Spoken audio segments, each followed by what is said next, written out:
আজকে আমাদের দুপুরের রবিবারের মেনু হলো, এখানে আছে গরম গরম একদম সাদা ভাত, আর এখানে আছে ফুলকপি আলু পেঁয়াজ দিয়ে ভাজা, আর এটা হচ্ছে পুঁই মেটুলির চচ্চড়ি, আর হচ্ছে মাছের ঝাল।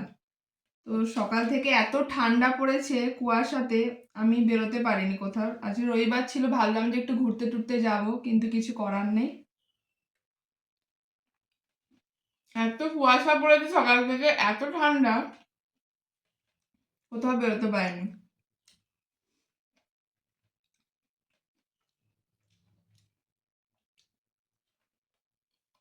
আজকে আর ছাদে বসে খেতে পারিনি, ঘরের মধ্যে সব জানলা কপাট বন্ধ করে দিয়েছি, ঘরের মধ্যে বসে খাচ্ছি। এত ঠান্ডা, এত শীত লাগছে কি বলবো।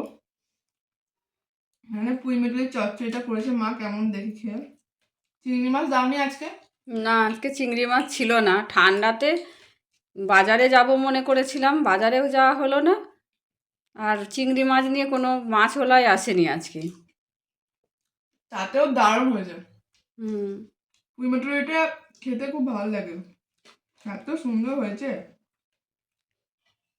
চিংড়ি মাছ দিলে একটু ভালো হতো। ভালো হতো, কিন্তু কী করবো, কপালে নেই আজকে চিংড়ি মাছ। পুঁই গাছে, পুঁই শাক গাছের যে মিটুলিগুলো থাকে, ওগুলো মা এই সময়টা চচ্চড়ি করে, প্রতি বছর একবার করে করে।